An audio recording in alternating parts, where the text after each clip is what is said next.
Su grito rasgó la paz de mi sala. Ve a buscar qué hacer, vieja inútil. Las palabras de mi propio hijo cortaron más profundo que cualquier cuchillo. Antes de que pudiera respirar, sentí el líquido caliente escurriendo por mi rostro, quemando mi piel arrugada, manchando mi blusa azul que tanto me gustaba. Era café. Café que mi único hijo, Juliano, acababa de arrojarme, como si fuera menos que una persona. Me llamo Aparecida Fonseca, tengo 72 años y jamás pensé que mi vida llegaría a este punto.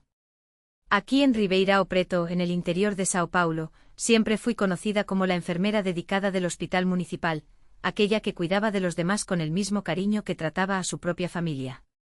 Me jubilé hace 8 años, después de pasar toda mi vida salvando personas. Irónico que ahora no pudiera salvar ni a mi propio hijo. Esa noche, la televisión pasaba una de esas telenovelas.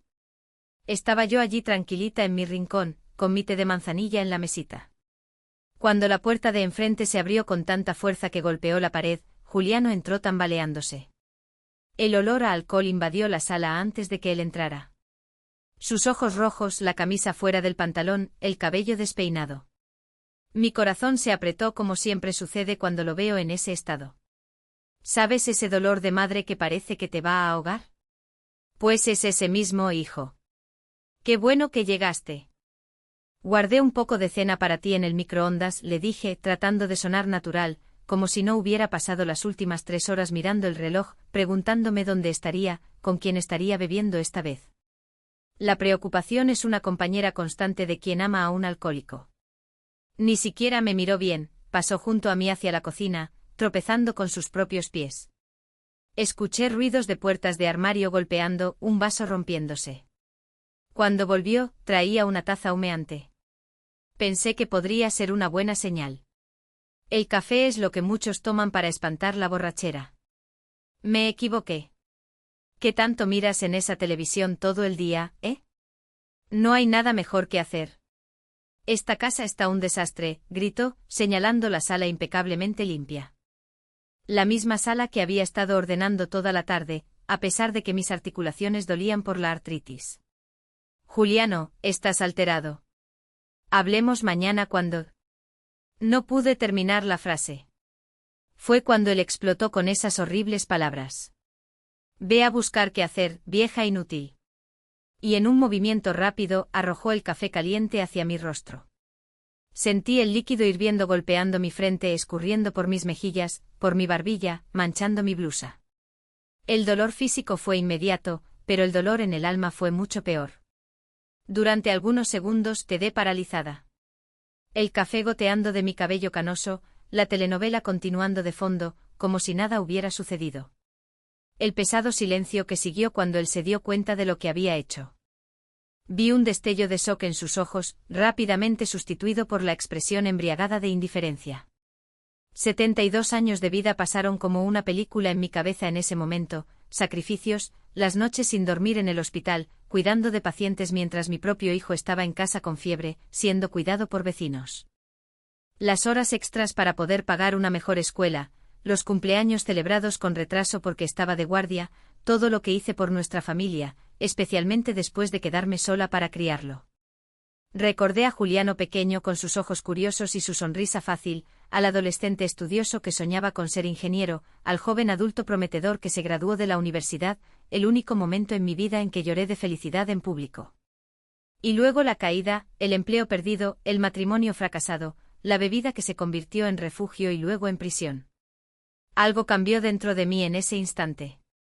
No fue ira lo que sentí, aunque cualquiera lo entendería. Fue una especie de claridad cristalina, como si todas las piezas de un rompecabezas finalmente encajaran. Podía seguir siendo víctima de esa situación o podía hacer algo que nunca había intentado antes. Con el café aún goteando de mi barbilla, manchando la alfombra que compré con tanto cariño para nuestra sala, miré directamente a sus ojos. Vi miedo allí. El miedo de quien en el fondo sabe que está mal, pero ya no puede controlar sus actos. Entonces, con una calma que ni yo misma sabía que tenía, hablé en voz baja. Espérame aquí. Quiero mostrarte algo. Me levanté despacio del sofá. Mis piernas temblaban, pero no de miedo. Temblaban con el peso de la decisión que acababa de tomar. Pasé junto a él sin desviar la mirada, mostrando una dignidad que incluso me sorprendió a mí misma. Caminé hacia mi habitación, dejando un rastro de gotas de café por el pasillo. Mientras caminaba, pensaba en todo lo que había guardado durante años en ese viejo baúl debajo de mi cama. Las cosas que nunca tuve el valor de mostrar, las verdades que preferí ocultar. Como madre siempre quise proteger a mi hijo de todo, incluso de las consecuencias de sus propios actos. Pero esa noche entendí que tal vez el mayor error fue ese, proteger demasiado. Abrí la puerta de la habitación y me dirigí a la cama. Me agaché con dificultad, sintiendo la rodilla quejarse. Saqué el pesado baúl, el mismo baúl que Juliano siempre preguntaba qué tenía dentro y yo siempre evitaba responder. La madera oscura estaba un poco polvorienta, pero la cerradura dorada aún brillaba como el día en que la compré. Mientras giraba la pequeña llave que siempre llevaba conmigo, podía escuchar a Juliano en la sala, murmurando algo ininteligible. Parte de mí temía que ya no estuviera allí cuando regresara, que hubiera salido a beber más o simplemente desaparecido en la noche, como ya había hecho tantas veces. Pero algo me decía que esta vez sería diferente, que me esperaría. Abrí el baúl y el olor a papel antiguo invadió mis fosas nasales junto con recuerdos que había intentado guardar por tanto tiempo. Las cartas estaban allí organizadas por fecha, los informes médicos, los recibos de pagos, las fotos del hospital y el diario, aquel que escribí durante los peores días, cuando pensé que iba a perder a mi hijo para siempre, aunque por un motivo muy diferente al actual. Tomé todo con cuidado como quien lleva algo precioso y frágil. En cierto sentido, eso era. Esos papeles contenían no solo historia, sino también esperanza. La esperanza de que al revelar la verdad que oculté tanto tiempo pudiera finalmente romper el ciclo destructivo en el que estábamos atrapados. Regresé a la sala cargando el baúl en mis brazos. Para mi sorpresa, Juliano aún estaba allí. Se había sentado en el sofá, con la cabeza baja entre las manos. Parecía más pequeño de alguna manera, como si se hubiera encogido. Cuando me vio entrar, levantó la mirada. Había confusión en sus ojos, tal vez incluso un inicio de sobriedad forzada por el impacto de lo que acababa de hacer. ¿Qué es esto, mamá?, preguntó con una voz menos agresiva, casi infantil en su desconcierto. Puse el baúl en el centro de la mesa, justo enfrente de él, con el café aún secándose en mi rostro, pero con una determinación renovada en el corazón, me senté a su lado y abrí la tapa del baúl. Hijo, hay cosas que necesitas saber. Cosas sobre nosotros, sobre ti, sobre tu padre, sobre una época que eras demasiado pequeño para recordar. Saqué la primera fotografía del baúl. Una imagen amarillenta por el tiempo mostraba a un niño de unos 8 años, demasiado delgado, pálido, acostado en una cama de hospital, tubos y cables conectados a su pequeño cuerpo, ojos cerrados, como si estuviera dormido. Al lado de la cama una mujer más joven, yo misma, con el cabello aún negro, el uniforme de enfermera impecable, ojeras profundas marcando mi rostro. ¿Sabes quién es este niño?, pregunté mostrando la foto a Juliano. Él tomó la fotografía con manos temblorosas, mirando fijamente la imagen. ¿Soy yo?, preguntó incierto con la voz entrecortada. El shock parecía ayudar a alejar un poco los efectos del alcohol. Sí, tú con 8 años internado durante 47 días en el Hospital São Lucas. Era el día en que los médicos dijeron que no había más que hacer. Mientras hablaba, sentía cada uno de esos recuerdos volviendo con una claridad aterradora, el olor a desinfectante hospitalario, el bip constante de los monitores, las voces susurradas de los médicos en el pasillo, sensaciones que, incluso después de tantos años, aún llevaba dentro de mí como cicatrices invisibles. No recuerdo eso, murmuró Juliano, aún mirando la foto como si pudiera de repente traer recuerdos enterrados. Claro que no recuerda. Estuviste en coma durante casi 2 semanas. Fue en el invierno de 1990. Acababas de cumplir 8 años cuando comenzaste a sentir dolores en las articulaciones. Primero pensamos que era crecimiento, cosa de niño, pero pronto vino la fiebre que no bajaba con nada. Comencé a sacar más fotos del baúl, colocándolas en secuencia sobre la mesa. Juliano en esa misma cama de hospital, en diferentes etapas de una enfermedad que consumía su cuerpecito día tras día. En algunas estaba despierto mirando a la cámara con ojos opacos de quien ya no tiene fuerzas ni para sonreír. En otras estaba dormido o mejor dicho inconsciente, rodeado de equipos médicos que parecían demasiado grandes para ese niño frágil. Los médicos tardaron en descubrir lo que tenías. Síndrome de Kawasaki complicado por una infección rara, una combinación que casi te llevó lejos de mí. Tomé un puñado de papeles y se los extendí. Eran informes médicos, llenos de términos técnicos y estadísticas desalentadoras. Yo misma, siendo enfermera, entendía cada palabra terrible escrita en esos documentos, sabía lo que significaban esos números, esos pronósticos. Cuando finalmente te diagnosticaron, dijeron que el tratamiento era experimental y carísimo. Nuestra cobertura médica no lo cubriría. Tu padre hizo una pausa. Esta era la parte más difícil. La verdad que había escondido de Juliano todos estos años, pensando que lo protegería del dolor. Respiré hondo y continué. Tu padre no soportó la presión. Una noche, después de una consulta particularmente difícil con el médico jefe de pediatría, él regresó a casa, tomó algunas prendas, el dinero que teníamos guardado en el ahorro y se fue. Saqué otro documento del baúl. Era una carta escrita a mano, el papel ya arrugado de tanto ser doblado y desdoblado a lo largo de los años. Dudé por un instante antes de entregársela. Él dejó eso. La única comunicación que tuve de él en los años siguientes. Juliano tomó el papel con cuidado, como si pudiera desintegrarse en sus manos. Sus ojos recorrieron las pocas líneas escritas en la letra apresurada de su padre. Sida, ya no puedo más. No puedo quedarme y ver a mi hijo morir lentamente. Perdóname. Eso era todo. Ninguna mención de a dónde iba. Ninguna promesa de volver, ningún dinero dejado para ayudar con las cuentas médicas que se acumulaban, solo esa confesión de debilidad que en las décadas siguientes me esforcé tanto por explicar de manera diferente a Juliano. Siempre me dijiste que papá había muerto en un accidente, dijo él, con la voz casi apagándose. Lo sé, hijo, y me arrepiento de esa mentira todos los días. Pero, ¿qué iba a decir? ¿Que tu padre prefirió huir a luchar por ti, que te abandonó en el momento en que más lo necesitabas? ¿Qué tipo de herida dejaría eso en un niño? Las lágrimas comenzaron a caer por mi rostro, mezclándose con los restos de café que aún manchaban mi piel.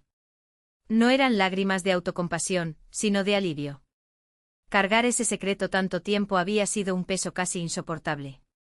¿Qué pasó después?, preguntó Juliano, ahora totalmente sobrio, absorbiendo cada palabra como si su vida dependiera de ello. Puse sobre la mesa una pila de documentos financieros, contratos de trabajo, recibos de pago, extractos bancarios, todos fechados de esa misma época. Hice lo que cualquier madre haría. Luché con todo lo que tenía, tomé 3 trabajos al mismo tiempo. Por la mañana seguía en el hospital como enfermera. Por la tarde trabajaba en una clínica privada como asistente administrativa. Por la noche limpiaba oficinas en el centro. Le mostré los recibos uno por uno. Las cantidades eran pequeñas, considerando la magnitud de las cuentas médicas que llegaban semanalmente. Pero juntos, esos 3 salarios me permitieron comenzar a pagar por el tratamiento experimental que salvaría la vida de mi hijo. Estaba contigo en el hospital en mis horas libres, entre un turno y otro. Dormía allí mismo en esa silla incómoda al lado de tu cama. Las otras enfermeras me ayudaban, cuidaban de ti cuando necesitaba trabajar. Formamos una especie de familia improbable allí en ese pasillo del hospital. Saqué más fotos del baúl. En estas ya se veía una pequeña mejoría. Juliano aún estaba en el hospital, pero sentado en la cama, con un poco más de color en las mejillas. En una de ellas estaba sonriendo débilmente sosteniendo un carrito de juguete que alguna enfermera le había dado. Después de casi 4 meses de tratamiento intensivo comenzaste a mejorar. Fue tan gradual que los médicos casi no lo creían. Lo llamaron milagro. Yo lo llamé terquedad. La misma terquedad que heredaste de mí para bien y para mal. Saqué un contrato de préstamo bancario. Era de un valor considerable para la época, con intereses altísimos y condiciones casi depredadoras. A pesar de tener 3 trabajos, el dinero no era suficiente. Así que hipotecé el apartamento que teníamos en ese momento. La única cosa que tu padre no se llevó cuando se fue. Los bancos no querían prestar a una mujer soltera con un hijo enfermo y sin garantías. Pero finalmente un gerente se compadeció de nuestra situación. Otro documento, una carta de agradecimiento firmada por todos los empleados del área pediátrica del hospital, celebrando el alta de Juliano tras 137 días de internación. Cuando finalmente te dieron el alta, yo ya estaba hundida en deudas. El apartamento terminó yendo al banco. No pude mantener los pagos. Fuimos a vivir de alquiler en un cuartito en la parte trasera de la casa de doña Olga. ¿Te acuerdas de ella? Juliano asintió levemente. La anciana que hacía pasteles de maíz los domingos y siempre guardaba un pedazo para él. Ahora entendía por qué. Ella cobraba la mitad del alquiler cuando supo de nuestra situación. Vivimos allí casi 3 años hasta que logré estabilizar un poco la vida. Ya estabas mejor, asistiendo a la escuela regularmente, aunque aún necesitaba seguimiento médico constante. Puse sobre la mesa un recibo de pagos. Era de la pequeña casa donde vivimos ahora. Esta casa no fue herencia de tu padre, como te conté. Fue comprada con el dinero de mi jubilación. Ahorré cada centavo que pude a lo largo de los años, trabajando horas extra, haciendo turnos en feriados, para que tuviéramos un techo seguro, para que tuvieras un lugar donde vivir cuando yo ya no esté aquí. Tus ojos se abrieron con esta revelación. La casa que siempre consideraste parte de la herencia dejada por tu padre fallecido, era, en realidad, fruto del sacrificio silencioso de tu madre a lo largo de décadas. Pero, ¿por qué, mamá? ¿Por qué nunca me contaste nada de esto? ¿Por qué inventar toda esta historia sobre papá haberse muerto en un accidente? Suspiré profundamente organizando las palabras en mi mente antes de responder. Al principio fue para protegerte. Eras demasiado pequeño para entender el abandono. Cuando mejoraste de la enfermedad, preguntabas por tu padre todos los días, ¿cómo explicarle a un niño que su propio padre lo dejó cuando más lo necesitaba? Entonces inventé el accidente. Dije que había sido un héroe, que nos había amado hasta el final. Saqué un último sobre del baúl. Era una carta que nunca había sido enviada, dirigida al padre de Juliano. A medida que crecías, las mentiras se acumulaban. Cada nueva historia que inventaba sobre tu padre heroico hacía más difícil volver atrás y contar la verdad. Y luego empezaste a idealizar esa figura paterna que nunca conociste de verdad. Transformaste a tu padre ausente en un modelo a seguir. ¿Cómo podría destruir eso? Le entregué la carta no enviada a Juliano. La abrió con cuidado, revelando páginas y páginas de mi letra, contando todo lo que había sucedido en los años siguientes a la partida de su padre. Era una carta que había escrito durante la adolescencia de Juliano en un momento de particular desesperación, cuando él estaba pasando por una fase rebelde y no sabía qué hacer. Nunca tuve el valor de buscarlo o enviarle esto. No sabría por dónde empezar. Y francamente no quería que regresara a nuestras vidas solo para decepcionarte nuevamente. Juliano leyó algunas líneas de la carta, luego la dobló cuidadosamente y me la devolvió. Había una expresión en su rostro que no podía descifrar, una mezcla de shock, tristeza y algo más, algo como una comprensión naciente. ¿Y después, cuando crecí, por qué no me contaste la verdad cuando me convertí en adulto? Esta era la pregunta más difícil, la que exigía la respuesta más honesta. Por vergüenza, hijo. Vergüenza de haber mentido tanto tiempo, miedo a tu reacción y tal vez un poco de orgullo también. Quería ser suficiente para ti. Quería que supieras que siempre podrías contar conmigo, que nunca te abandonaría, sin importar qué. Miré mis manos arrugadas, que ahora temblaban levemente sobre la mesa, rodeadas de esas evidencias de una vida entera de sacrificios y mentiras bien intencionadas. Y también porque un hijo no debería cargar con el peso de las batallas de sus padres. No quería que supieras lo difícil que fue, cuánto luché, cuánto sacrificé. Solo quería que tuvieras una vida normal, sin la carga de sentirte en deuda conmigo o resentido con tu padre. Permanecimos en silencio por unos minutos. El café en mi rostro se había secado por completo, dejando manchas marrones en mi piel y ropa. La novela en la televisión había terminado hace mucho, dando paso al noticiero nocturno al que ninguno de los dos prestaba atención. Juliano miró todas esas pruebas materiales de una historia familiar muy diferente a la que conocía.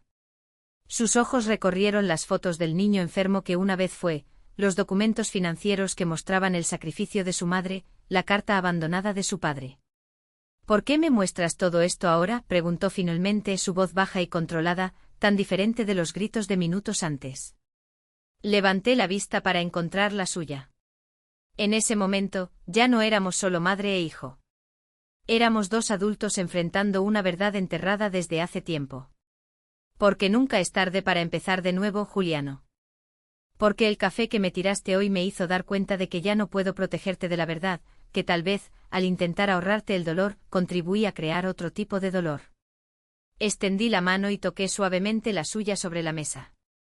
Y porque quiero que entiendas que incluso ahora, incluso después de todo lo que hemos pasado y de todo lo que dijiste y hiciste, todavía estoy aquí.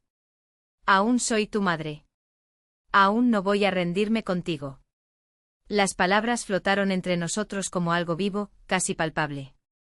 Vi en los ojos de Juliano algo que no había visto en mucho tiempo, una mezcla de vulnerabilidad y claridad. El alcohol ya no nublaba completamente su mirada. Ahora había otra cosa ahí. Quizás el comienzo de una comprensión. Se pasó la mano por el cabello en un gesto que me recordó tanto a cuando era adolescente y estaba nervioso antes de los exámenes. Algunos hábitos nunca nos dejan, incluso cuando todo lo demás cambia. No sé qué decir, mamá, murmuró él con la voz ronca de emoción contenida. No necesitas decir nada ahora, solo quiero que escuches, que realmente escuches. Saqué del baúl un pequeño cuaderno de tapa dura, desgastado por el uso. Era mi diario de aquellos días en el hospital, páginas y más páginas llenadas en momentos de vigilia al lado de la cama de Juliano, en las interminables madrugadas, cuando el miedo de perderlo me mantenía despierta. Este diario comenzó como una forma de mantener mi cordura durante los peores días. Luego se convirtió en un hábito, una manera de procesar todo lo que estaba sucediendo. Nunca se lo mostré a nadie. Abrí el cuaderno en una página marcada. La fecha era de 2 meses después de la internación de Juliano. La letra, normalmente ordenada, estaba temblorosa, reflejando mi estado emocional ese día. Hoy el doctor Méndez me llamó para una conversación privada. Comencé a leer. Dijo que necesitamos empezar a prepararnos para lo peor, que los tratamientos no están teniendo el efecto esperado, que el cuerpo de Juliano está muy débil para seguir luchando. ¿Cómo puede un médico pedirle a una madre que se prepare para enterrar a su propio hijo? Le dije que mientras Juliano respire seguiremos intentando. Vendí el coche hoy. No era mucho, pero da para 2 semanas más de tratamiento. Solo necesito tiempo. Mi hijo solo necesita tiempo. Pasé algunas páginas, continuando la lectura. La enfermera de la noche, doña Matilde, me trajo un colchón hoy. Dijo que no puede más verme dormir en esa silla.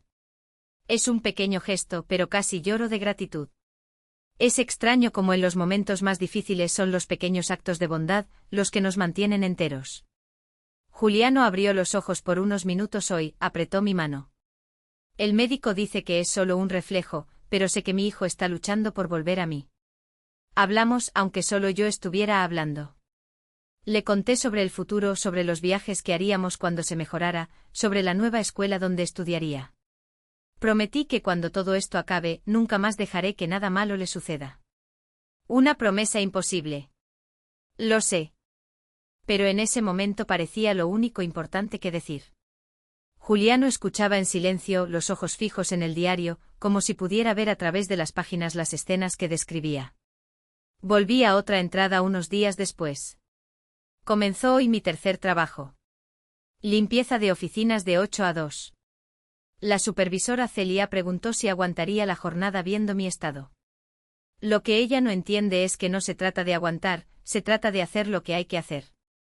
Dormí 2 horas en el hospital antes de que comenzara el turno de la mañana. Estoy viviendo en un extraño limbo, donde el tiempo ya no significa nada. Solo existe el antes de que Juliano se enfermara y el después de que se mejorará. Todo lo demás es solo supervivencia. Cerré el diario por un momento, recordando aquellos días con una claridad que me asustaba. El olor a productos de limpieza impregnado en mis manos, incluso después de innumerables lavados. El peso de los párpados luchando contra el sueño. El dolor en la espalda, en los pies, en cada músculo del cuerpo, ignorado en favor de preocupaciones más urgentes. ¿Sabes qué me mantenía en pie, Juliano?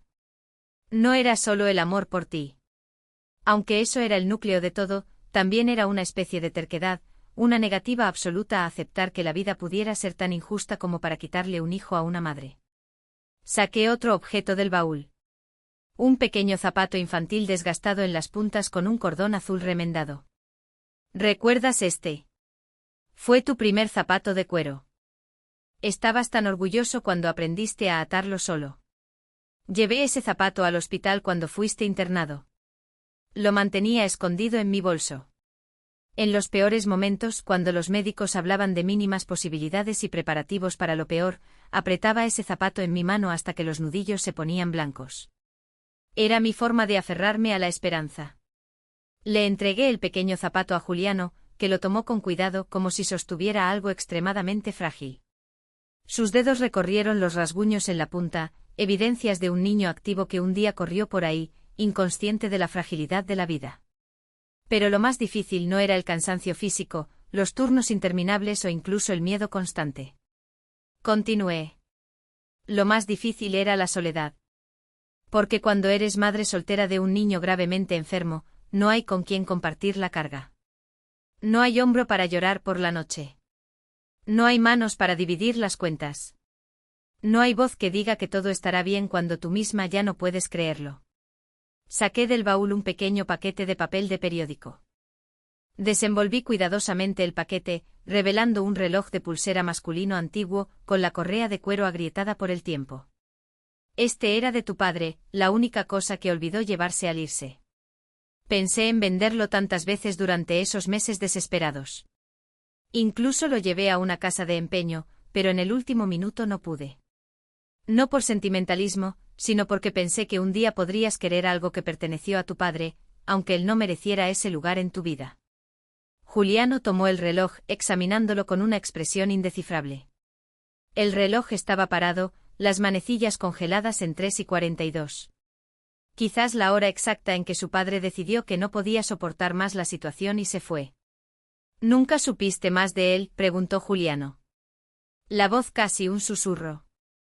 Moví la cabeza lentamente. En los primeros años no. Luego, cuando tenías unos 12 años, recibí una llamada. Era él. Dijo que estaba en Curitiba, que había reconstruido su vida, que incluso tenía una nueva familia. Quería saber cómo estabas. Esta revelación hizo que Juliano levantara la vista del reloj, fijándola en mí con intensidad renovada. ¿Y qué le dijiste?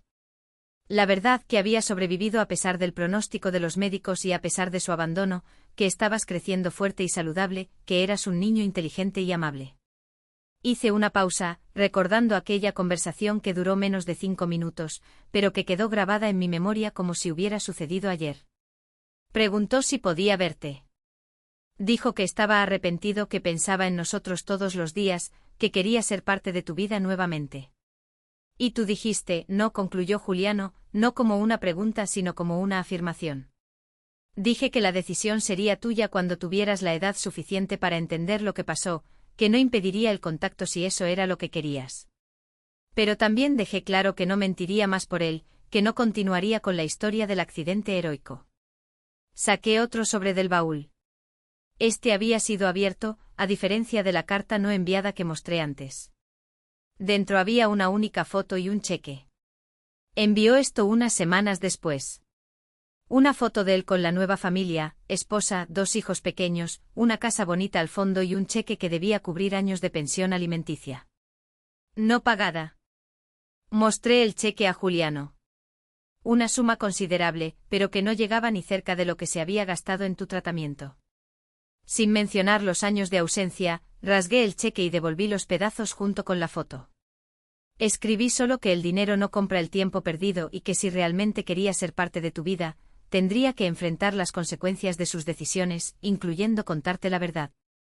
Y nunca más se puso en contacto, concluyó Juliano. Hubo 2 intentos más a lo largo de los años.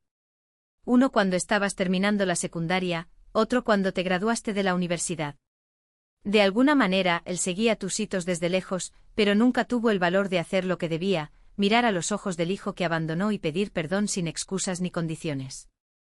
Saqué otro objeto del baúl, un recorte de periódico. Era un obituario de hace casi 3 años. Tu padre falleció hace un tiempo, ataque cardíaco fulminante. Lo descubrí por casualidad leyendo el periódico. Realmente murió, Juliano. Solo que no de la manera heroica que te conté. Murió como cualquier persona, llevándose consigo las decisiones que tomó y las consecuencias con las que nunca pudo lidiar. Juliano examinó brevemente el obituario, luego lo devolvió sin comentarios. Había una extraña calma en él ahora. No la apatía embriagada de antes, sino algo más profundo, como la quietud que sigue a una tormenta. ¿Por qué nunca me contaste sobre los intentos de contacto de él? Esa era una pregunta que esperaba y para la cual había preparado una respuesta durante muchos años. Aún así, era difícil ponerla en palabras. Por protección. Al principio eras joven, idealista, habías creado una imagen de un padre perfecto que nunca existió. Temía que la verdad te lastimara más que la fantasía. Y luego, después, comenzaste a cambiar. La bebida entró en tu vida. Los problemas en el trabajo, el matrimonio que terminó. Hice una pausa, eligiendo las palabras con cuidado. Temía que supieras que tu padre intentó volver, que lo interpretaras como otro abandono, que él te buscó, pero yo lo impedí. No fue eso lo que pasó, Juliano. Él quería una reconciliación fácil, sin confrontar lo que había hecho. Quería entrar en tu vida por la puerta de atrás, sin pasar por el dolor necesario de la verdad.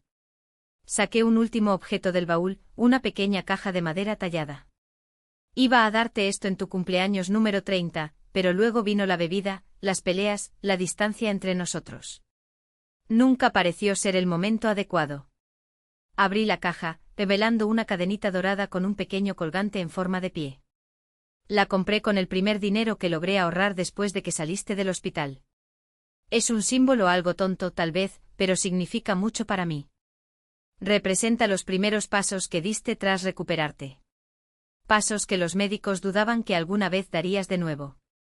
Extendí la caja hacia Juliano, quien tomó la cadena con dedos titubeantes. Cada paso que diste desde entonces, cada obstáculo que superaste, cada momento de alegría o tristeza, estuve allí, Juliano, no como una sombra vigilante, no como una presencia asfixiante, sino como una madre imperfecta, humana, cometiendo errores, tratando de acertar. Sentí lágrimas formándose de nuevo, pero no hice ningún esfuerzo por contenerlas. Eran lágrimas de alivio, de liberación tras décadas de secretos guardados. Cuando te vi hoy entrar por la puerta, ebrio, gritando conmigo, arrojando café a mi cara, no fue ira lo que sentí. Fue un profundo cansancio. Cansancio de cargar sola el peso de una historia que es nuestra, no solo mía. Cansancio de verte seguir un camino tan parecido al que eligió tu padre, la fuga a través del alcohol, la incapacidad de enfrentar el dolor. Cerré el baúl, habiendo sacado todo lo que necesitaba mostrar. Años de historia familiar, de secretos y sacrificios, ahora expuestos sobre la mesa entre nosotros. No te muestro todo esto para que sientas culpa o deuda, Juliano. Te lo muestro porque mereces saber la verdad sobre tu propia historia. Porque tal vez, entendiendo el pasado, puedas hacer elecciones diferentes para el futuro. Extendí la mano sobre la mesa, tocando suavemente su brazo. Y porque a pesar de todo lo que ha pasado entre nosotros, a pesar de las palabras duras y los momentos difíciles, sigues siendo mi hijo, el mismo niño por quien luché con todas mis fuerzas hace tantos años. Nunca desistí de ti, así que no voy a desistir ahora. Juliano miraba la cadena en sus manos, el pequeño colgante en forma de pie brillando bajo la luz de la sala. Cuando finalmente habló, su voz estaba cargada de una emoción que no escuchaba desde hacía mucho tiempo. No lo sabía, no tenía idea de todo esto. ¿Cómo podría saberlo? Hice todo lo posible para protegerte de la verdad. Quizás ese haya sido mi mayor error, pensar que podía protegerte de la realidad para siempre. Cerró los dedos alrededor de la cadena, apretándola como si fuera un talismán. ¿Qué quieres de mí ahora, mamá? La pregunta me tomó por sorpresa. No esperaba que la conversación tomara ese rumbo tan pronto. Pensé cuidadosamente antes de responder, no quiero nada de ti, Juliano. Solo quiero algo para ti. Quiero que encuentres un camino diferente al que eligió tu padre. Que enfrentes tus demonios en lugar de ahogarlos en la bebida. Que construyas una vida de la que puedas estar orgulloso. Hice una pausa, sintiendo el peso de décadas de esperanzas y miedos en mis próximas palabras. Y quiero que sepas que no importa lo que pase, no importa cuántas veces tropieces o caigas, siempre habrá un lugar para ti aquí. Siempre habrá una madre esperando, creyendo que eres más fuerte que tus debilidades, más valiente que tus miedos.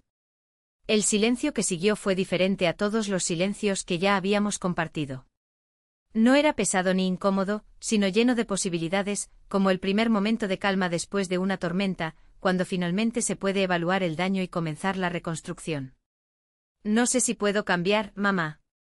Confesó finalmente. La vulnerabilidad en su voz me recordaba al niño que una vez prometió que nunca más me haría llorar. Poco después de salir del hospital. He intentado tantas veces. La bebida es como si fuera lo único que alivia la presión.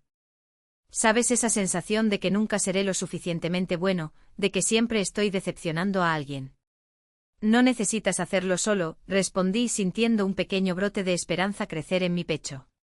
Hay personas que pueden ayudar, lugares donde puedes encontrar apoyo y estaré a tu lado en cada paso del camino.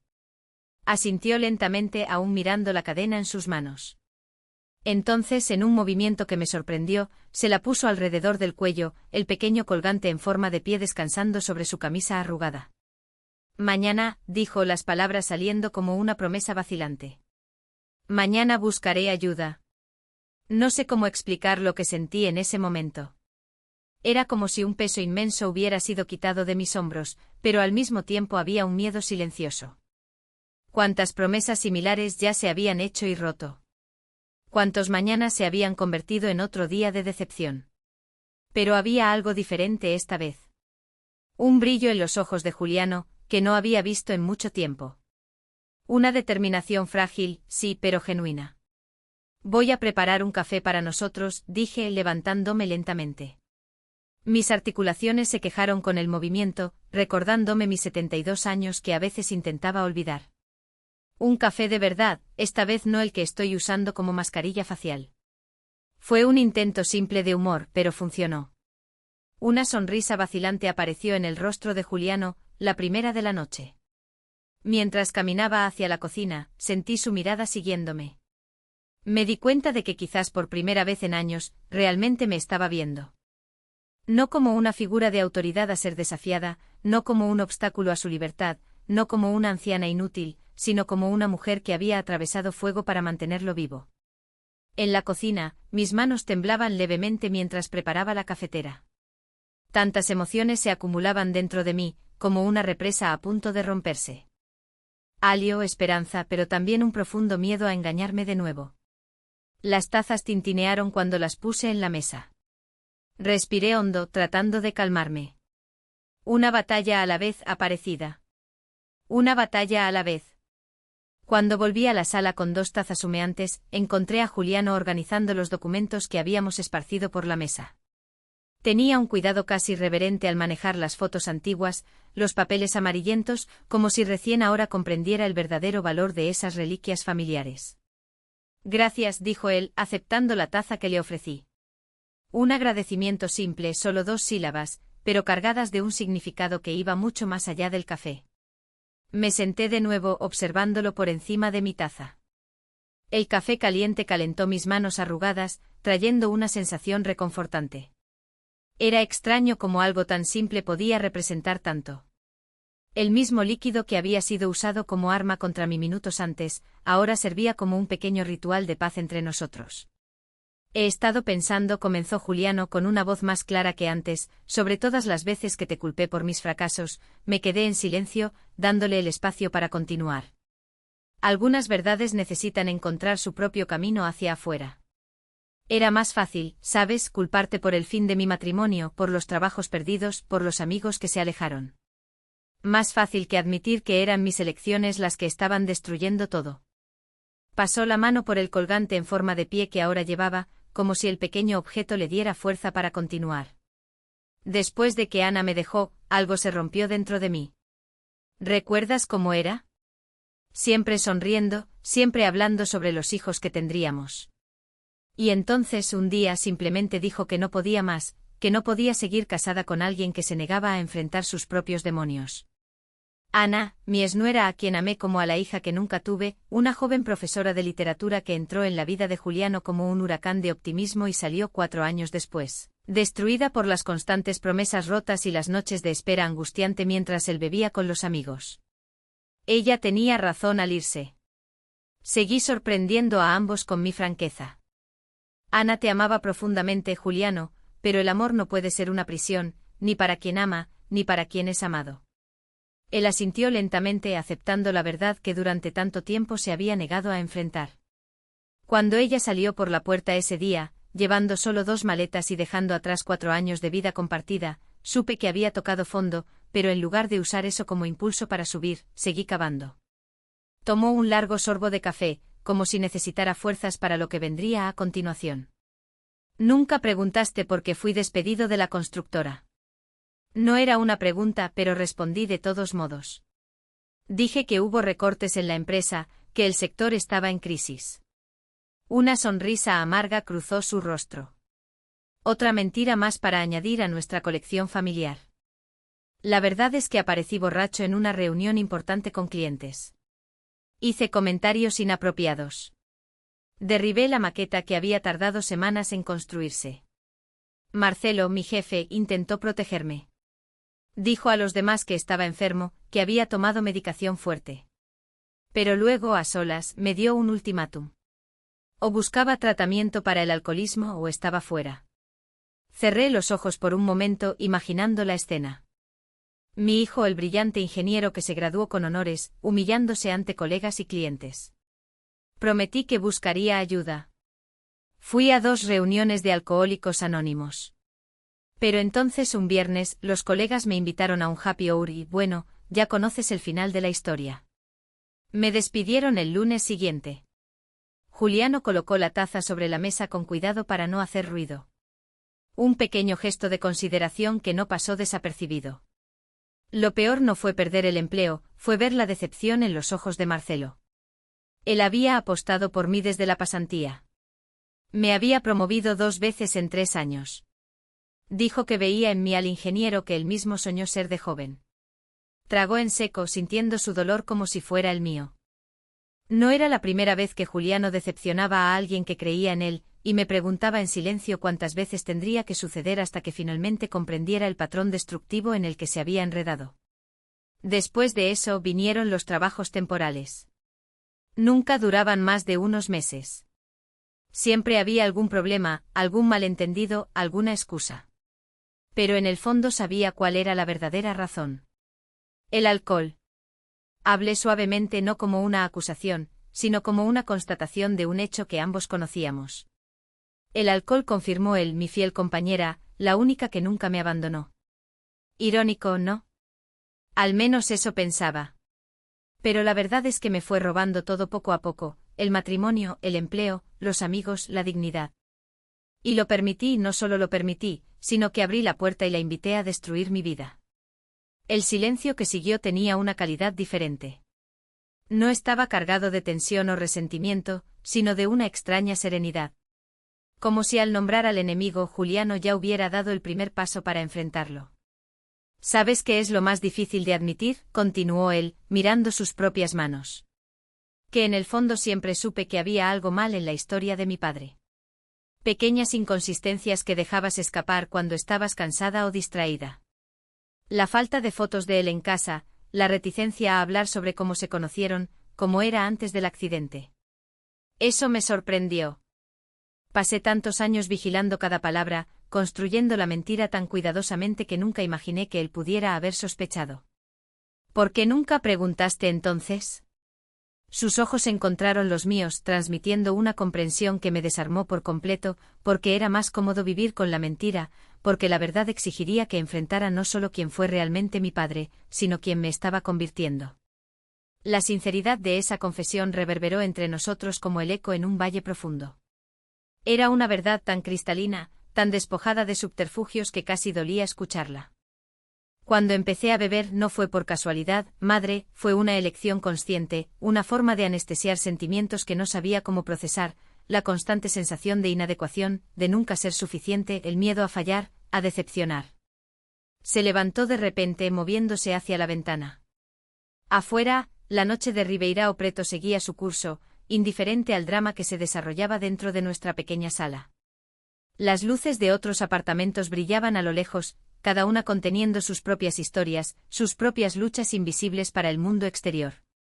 El alcohol me daba una excusa perfecta, continuó él de espaldas a mí, con la voz ligeramente apagada. Si fracasara, no era porque no era lo suficientemente bueno, era porque estaba borracho, una distinción sutil, pero importante para mi ego frágil. Observé su perfil recortado contra la ventana, los hombros caídos, las manos inquietas, el cabello desordenado. Mi hijo, mi niño. Ahora, un hombre de 41 años cargando el peso de elecciones equivocadas y oportunidades perdidas. Quería envolverlo en mis brazos, como hacía cuando era pequeño, protegerlo de los monstruos. Solo que esta vez el monstruo era interno y ningún abrazo materno podría ahuyentarlo. He perdido tanto tiempo, mamá, murmuró él con la voz entrecortada. Desperdicié tantos años y lo peor es que arrastré a otras personas conmigo. A Ana, que me amaba y creía en nuestro futuro juntos, a Marcelo, que apostó por mi capacidad profesional, los amigos que intentaron ayudarme y acabaron rindiéndose ante mi terquedad y tú, especialmente tú. Me levanté también, las piernas un poco temblorosas por la emoción y el cansancio. Caminé lentamente hasta quedarme a su lado en la ventana. No intenté tocarlo, respetando el espacio que parecía necesitar en ese momento de vulnerabilidad. Nunca es tarde, Juliano. Mientras respiramos, siempre hay tiempo para empezar de nuevo. Entonces se volvió hacia mí y vi que sus ojos estaban llenos de lágrimas. No recordaba la última vez que había visto a mi hijo llorar, tal vez en el entierro de su abuelo, mi padre, hace más de 15 años, o quizás cuando Ana lo dejó, aunque sospechaba que en esa ocasión había escondido las lágrimas hasta estar completamente solo. ¿Cómo lo logras, mamá? ¿Cómo puedes seguir teniendo esperanza después de todo? Después de que mi padre te abandonó, después de todas las noches que estuve fuera sin dar noticias. Después de las cuentas que no pagué, de las promesas que no cumplí, después de hoy, después del café, después de las horribles palabras que te dije. La pregunta flotó entre nosotros, pesada y urgente. Una pregunta que exigía más que palabras de consuelo automáticas o sabiduría prefabricada. Merecía una respuesta honesta por más difícil que fuera formularla. No es fácil, admití. Finalmente. Hubo días en que casi me rendí, noches en que lloré hasta quedarme dormida, demasiado exhausta para seguir luchando. Momentos en que me pregunté si no sería mejor simplemente dejarte seguir tu propio camino, aunque sabía a dónde probablemente te llevaría. Hice una pausa, organizando los pensamientos. Pero entonces recordaba a aquel niño en el hospital luchando por su vida contra todas las probabilidades. Recordaba las noches en que sostenía su mano mientras ardías en fiebre, prometiendo a Dios, al universo, a cualquier entidad que estuviera escuchando, que si sobrevivías, nunca más me quejaría de nada en la vida. Miré las luces de la ciudad brillando como estrellas terrenales en la oscuridad. La esperanza no es algo que simplemente tenemos o no tenemos, Juliano. Es una elección que hacemos todos los días. A veces es la elección más difícil del mundo, pero también es la más importante. Entonces me miró con una expresión que no pude descifrar del todo. Había dolor allí sin duda, pero también algo más, tal vez el inicio de una comprensión que había tardado años en florecer. Cuando te derramé el café hoy, dijo, las palabras saliendo como si cada una costara un esfuerzo inmenso. Por un segundo vio a su padre en mí. Vi al hombre que abandonó al hijo enfermo y a la esposa desesperada. Vi al cobarde que eligió huir en lugar de luchar. Y me odié por eso, más de lo que jamás odié a alguien. No respondí de inmediato. Algunas revelaciones son tan profundas, tan fundamentales, que cualquier comentario sería una intrusión. Creo que tengo miedo de descubrir quién soy sin el alcohol, continuó él casi en un susurro. Miedo de enfrentar la vida sin esa neblina cómoda que difumina los contornos duros de la realidad. Miedo de mirarme en el espejo y realmente ver quién me he convertido. El miedo es natural, respondí finalmente. Es parte de ser humano.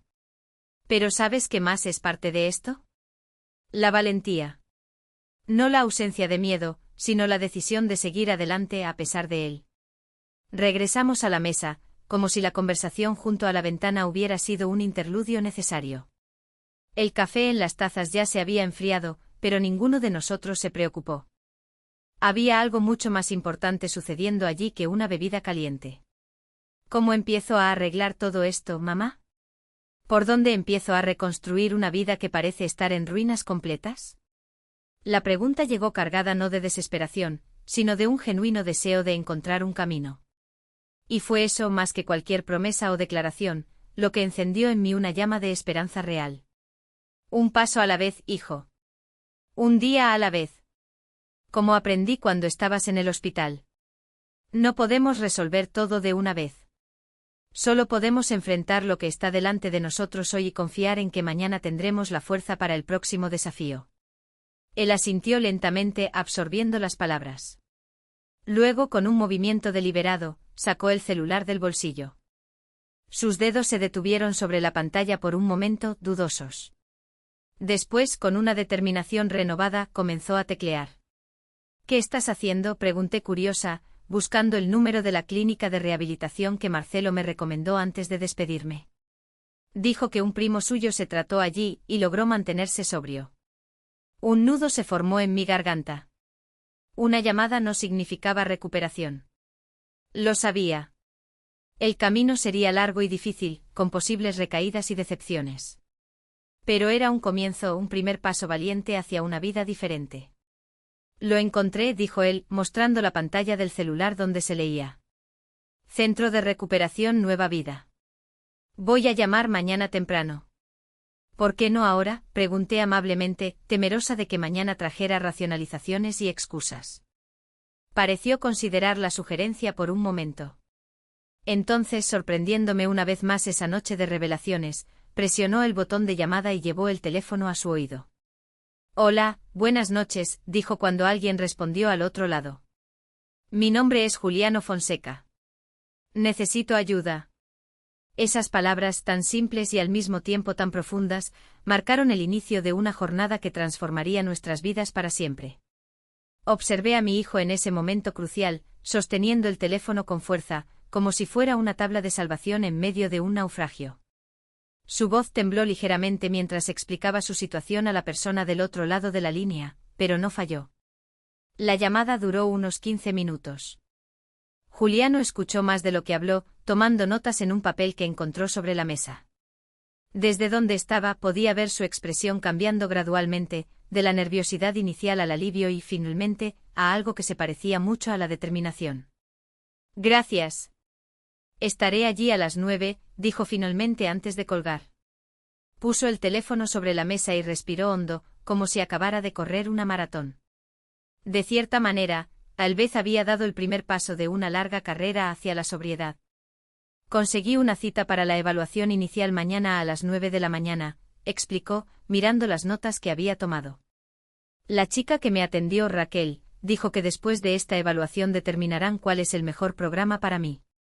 Puede ser internación o tratamiento ambulatorio, dependiendo de la gravedad de mi caso. Asentí, sintiendo una mezcla de esperanza y aprensión. ¿Quieres que vaya contigo? Consideró la pregunta por un momento, luego sacudió la cabeza. No, mamá, esto es algo que necesito hacer solo. Esa respuesta, más que cualquier otra cosa que había pasado esa noche, me dio una esperanza real. Era la primera vez en años que veía a mi hijo asumir responsabilidad sin intentar transferirla a otros. Está bien, acepté, pero estaré aquí cuando regreses para lo que necesites.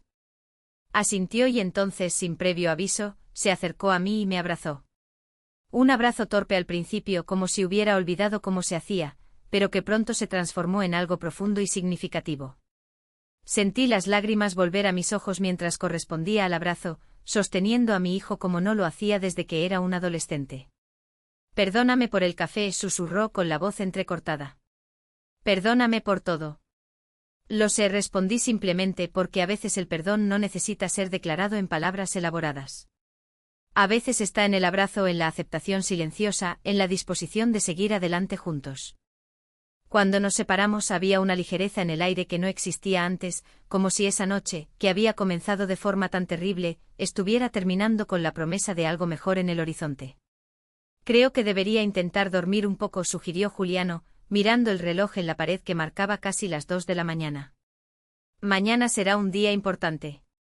Asentí, sintiendo el peso del cansancio emocional de esa noche finalmente caer sobre mí. Comenzamos a recoger los documentos y fotos esparcidos por la mesa, devolviéndolos cuidadosamente al baúl. Esas reliquias de nuestro pasado ya habían cumplido su propósito, traer a la luz verdades enterradas desde hace tiempo y abrir camino a una nueva comprensión entre nosotros. Antes de dirigirse a su habitación, Juliano se detuvo en el pasillo y se volvió hacia mí. ¿Crees que puedo lograr estar sobrio, arreglar mi vida? La vulnerabilidad en esa pregunta casi me rompió el corazón. Por un momento vi de nuevo al niño de 8 años preguntándome si iba a mejorar, si el dolor iba a pasar. Estoy seguro de que sí, respondí con toda la convicción que pude reunir.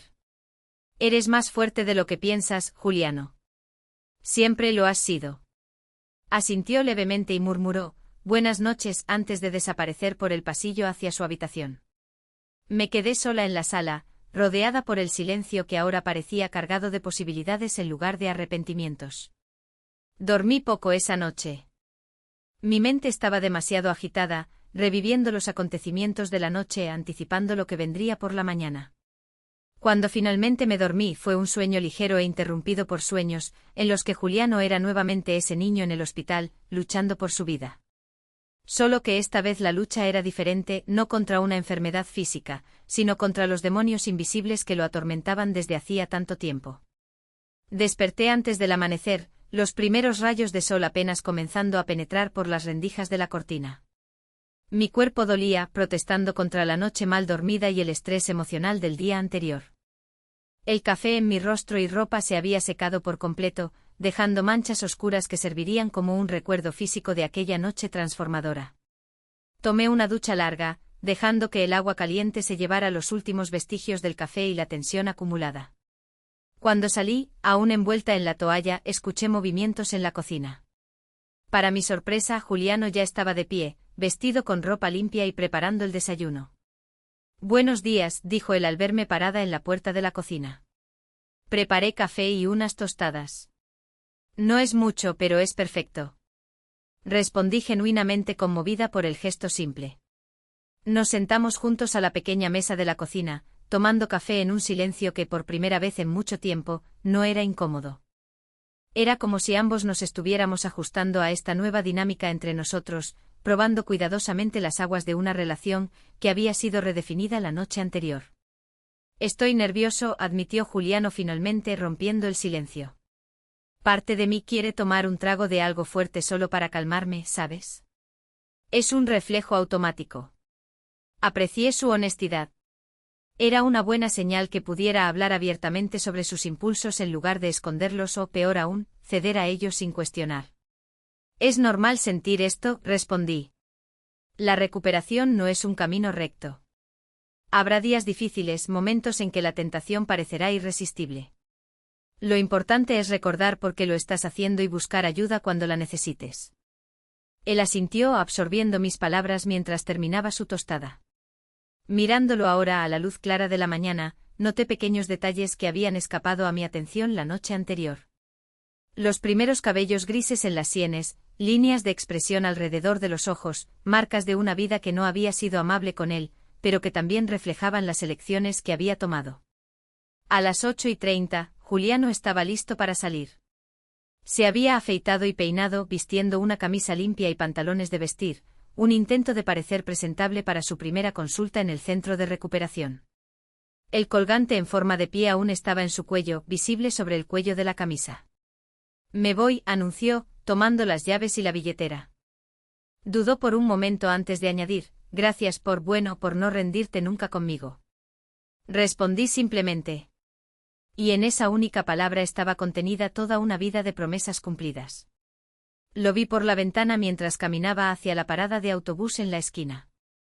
Sin coche desde que vendió el suyo para pagar deudas de juego y bebida, dependía del transporte público para moverse.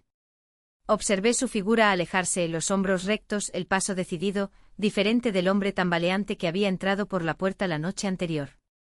Las horas siguientes fueron las más largas de mi vida desde los días en el hospital. Intenté distraerme con tareas del hogar. Lavé la ropa manchada de café, ordené la casa, preparé un almuerzo simple, pero mis pensamientos seguían volviendo a Juliano, imaginando cómo estaría yendo su evaluación, si sería honesto con los profesionales, si tendría el valor de seguir el tratamiento recomendado. Alrededor del mediodía, escuché la puerta principal abrirse. Corrí a la sala, el corazón acelerado. Juliano entró cargando una carpeta con papeles. Su expresión era seria, pero no derrotada. ¿Cómo te fue?, pregunté tratando de controlar la ansiedad en mi voz. Colocó la carpeta sobre la mesa antes de responder. Fue intenso. Muchas preguntas, algunas pruebas. La psicóloga que me atendió, doctora Camila, fue directa pero amable. Hizo una pausa, como si estuviera organizando sus pensamientos. Recomendaron la internación, mamá, 30 días iniciales con posibilidad de extensión, dependiendo del progreso. Sentían un nudo en el pecho. 30 días era mucho tiempo, pero también sabía que para casos graves de dependencia era solo el comienzo de un largo proceso. ¿Y qué decidiste?, pregunté sabiendo que esa decisión debía ser de él. Acepté, respondió con la voz firme, a pesar del miedo visible en sus ojos. Me internaré mañana por la mañana. Tienen una plaza disponible y creen que es mejor que empiece lo antes posible. Me acerqué y tomé sus manos entre las mías. Estaban frías y un poco temblorosas. Señales del inicio de la abstinencia o del nerviosismo por la decisión tomada. No sabría decir. Estoy orgullosa de ti, le dije sintiendo cada palabra con intensidad. Sé que no es una decisión fácil. Tengo miedo, mamá, confesó con la voz baja. Miedo de no lograrlo, de decepcionar a todos otra vez. Miedo de descubrir que soy igual a mi padre, un cobarde que huye cuando las cosas se ponen difíciles. Pero tú no estás huyendo, señalé. Estás enfrentando tus problemas de frente. Eso ya te hace diferente de él. Pasamos el resto de ese día juntos, más cerca de lo que habíamos estado en años. Juliano me contó sobre el programa de recuperación que seguiría, terapia individual y grupal, actividades físicas, educación sobre la dependencia química, desarrollo de habilidades para prevenir recaídas. La clínica estaba en las afueras de la ciudad, en una zona arbolada que promovía la tranquilidad y la conexión con la naturaleza. Al final de la tarde me pidió ayuda para preparar la maleta. Una petición simple pero que significaba tanto, la disposición a aceptar ayuda, a reconocer que no necesitaba hacer todo solo. Mientras separábamos ropa y objetos personales, hablamos de cosas triviales, evitando el peso emocional de lo que sucedería a la mañana siguiente. Era como si ambos necesitáramos ese pequeño intervalo de normalidad antes del gran desafío que se acercaba. Después de la cena, Juliano me sorprendió con otra petición. Mamá, ¿todavía tienes esas fotos antiguas? Las de cuando era niño antes de enfermarme. Asentí y fui a mi cuarto a buscar otro álbum. No guardado en el baúl de las revelaciones, sino en un cajón común de la cómoda. A diferencia de los documentos y fotos que habíamos explorado la noche anterior, estas eran memorias felices, despreocupadas. Juliano a los 3 años en la playa construyendo castillos de arena. Juliano a los 5 disfrazado de superhéroe en el carnaval de la escuela. Juliano a los 7 orgulloso al lado de su primera bicicleta. Sentados uno al lado del otro en el sofá, hojeamos el álbum lentamente. Cada foto era una ventana a un tiempo más simple, antes de la enfermedad, antes del abandono, antes de las mentiras y del alcohol. Yo era feliz, comentó sorprendido como si estuviera redescubriendo una parte olvidada de sí mismo. Mucho, confirmé. Era un niño curioso, alegre, siempre haciendo preguntas sobre todo. Los vecinos bromeaban que ibas a ser abogado o periodista, de tanto que preguntabas por qué. Sonrió al escuchar eso. Una sonrisa genuina que iluminó su rostro cansado. Quiero encontrar a ese niño de nuevo, mamá. Quiero descubrir qué pasó con esa curiosidad, esa alegría de vivir. La sinceridad de ese deseo me conmovió profundamente. No era solo sobre estar sobrio, me di cuenta. Era sobre redescubrir su esencia, su verdadera identidad, que había estado oscurecida por años de dolor no procesado y elecciones autodestructivas. Lo encontrarás, le aseguré. Aún está ahí, esperando ser redescubierto. Esa noche dormimos temprano, ambos emocionalmente exhaustos, pero de alguna manera más livianos. Cuando me dormí fue con una sensación de paz que no sentía desde hace mucho tiempo. La mañana siguiente llegó demasiado rápido. Desperté antes de que sonara el despertador, el corazón pesado con la anticipación de la despedida que se avecinaba. 30 días no era tanto tiempo en el gran esquema de las cosas, lo sabía. Pero sería la separación más larga entre nosotros desde que Juliano se fue de casa para la universidad, casi 2 décadas atrás. Él ya estaba en la cocina cuando me levanté, preparando café como el día anterior. Parecía calmado en la superficie, pero conocía a mi hijo lo suficiente como para notar los signos de nerviosismo, la forma en que evitaba el contacto visual prolongado, como sus dedos tamborileaban inquietos sobre la mesa. La van de la clínica llega a las 9, informó, mirando el reloj. Desayunamos juntos, hablando de temas ligeros, evitando el elefante en la habitación. Solo cuando terminamos y fue a buscar la maleta que habíamos preparado la noche anterior, la realidad del momento finalmente se impuso. Te voy a extrañar, dije con la voz entrecortada por la emoción contenida. Yo también, respondió él colocando la maleta cerca de la puerta. Pero es necesario. Si sigo así, no sé dónde voy a terminar. Asentí, entendiendo perfectamente. A veces la separación temporal es el precio a pagar por la posibilidad de un futuro mejor. Escuchamos un claxon afuera. La van de la clínica había llegado. Juliano tomó la maleta y yo lo acompañé hasta la puerta. En el último momento se dio la vuelta y me abrazó fuerte, como si quisiera grabar la sensación en la memoria para los días difíciles que vendrían. Gracias por no rendirte, susurró en mi oído. Por creer en mí incluso cuando yo no creía en mí mismo. Siempre, respondí, luchando contra las lágrimas. Estaré aquí cuando regreses y comenzaremos de nuevo juntos. Él se sintió incapaz de decir más. Entonces, con un último saludo, se dio la vuelta y caminó hacia la van blanca estacionada frente a la casa. Observé mientras guardaba la maleta en el maletero, saludaba al conductor y entraba en el vehículo. A través de la ventana, nuestras miradas se encontraron una última vez, la suya decidida, la mía esperanzada. Mientras la van se alejaba, llevando a mi hijo al inicio de su camino de recuperación, sentí una extraña mezcla de tristeza y alivio. El camino por delante sería difícil, lo sabía. Habría días de duda, momentos de debilidad, tal vez incluso recaídas. La recuperación no es una línea recta, sino un camino sinuoso con altibajos. Pero por primera vez en años había una esperanza real. No la esperanza ingenua que ignora los obstáculos, sino la esperanza madura que los reconoce y aún así decide seguir adelante.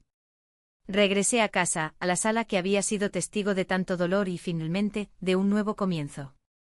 El café que Juliano me había tirado 2 días antes había dejado una mancha en la alfombra, un recordatorio permanente de aquella noche transformadora.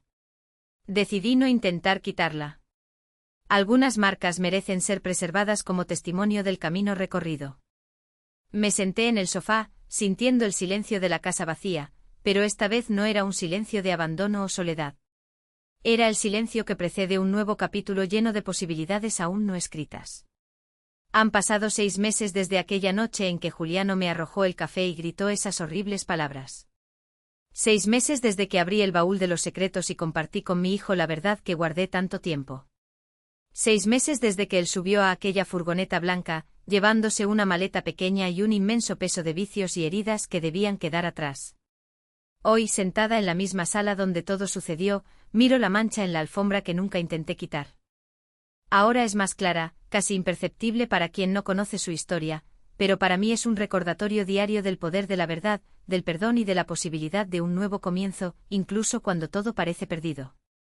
Los 30 días de internación de Juliano se convirtieron en 45, no porque tuviera recaídas, sino porque él mismo pidió quedarse más tiempo. Estoy empezando a conocerme de verdad, mamá, me dijo durante una de las visitas permitidas. Necesito más tiempo para fortalecer mis nuevas bases antes de enfrentar el mundo allá afuera. Cuando finalmente volvió a casa, era como si un nuevo hombre hubiera llegado. No un hombre sin problemas o tentaciones. La lucha contra el alcoholismo es diaria, como él mismo me explicó. Pero alguien consciente de sus fragilidades y decidido a enfrentarlas con honestidad. Las primeras semanas fueron de adaptación. Juliano tenía que aplicar en la vida real las herramientas que aprendió en la clínica. Asistía a reuniones de alcohólicos anónimos 3 veces por semana. Mantenía sesiones de terapia individual y poco a poco comenzó a reconstruir los lazos que había roto durante sus años de dependencia. La llamada a su antiguo jefe, Marcelo, fue uno de los pasos más difíciles. Lo recuerdo sentado en la mesa de la cocina, el teléfono entre sus manos temblorosas, ensayando lo que diría. No era una solicitud de empleo, era una solicitud de perdón, un intento de reparar al menos un poco del daño que había causado. Para su sorpresa, Marcelo no solo aceptó sus disculpas, sino que propuso un café para charlar. De aquel encuentro nació no una promesa de recontratación inmediata, sería irresponsable e incluso perjudicial en esa fase de recuperación. Pero una orientación profesional que ayudó a Juliano a trazar nuevos objetivos.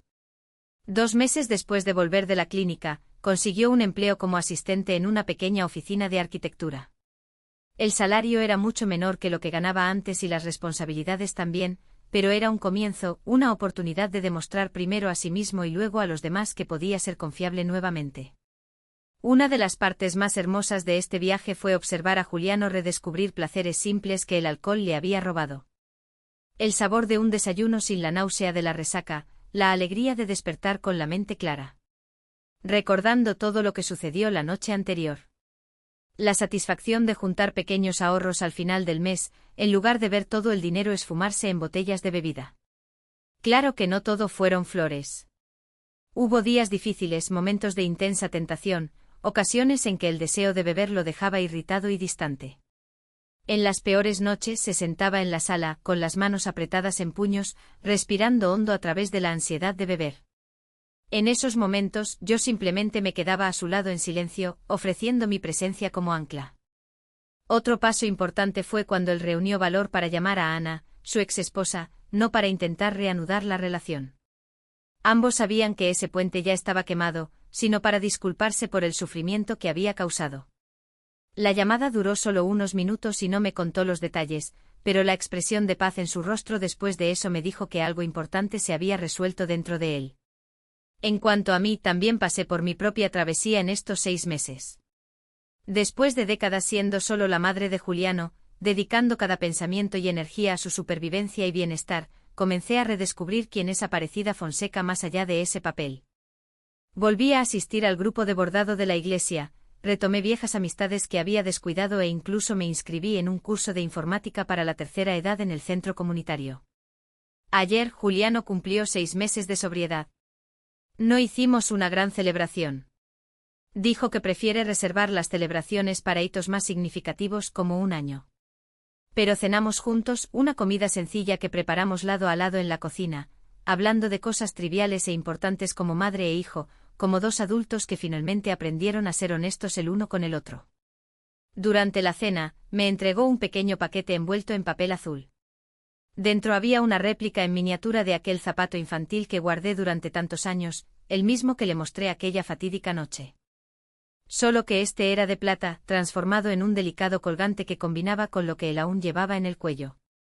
Para que nunca olvides que tus pasos guiaron los míos, incluso en los momentos en que intenté seguir el camino equivocado, dijo mientras me ayudaba a poner la cadena. Toqué el pequeño zapato plateado, sintiendo su peso contra mi piel. Un recordatorio de que nuestras historias, por más dolorosas que sean, pueden transformarse en algo precioso cuando tenemos el valor de enfrentarlas con honestidad y amor. Queridos espectadores del canal Bobo, ¿recuerdan?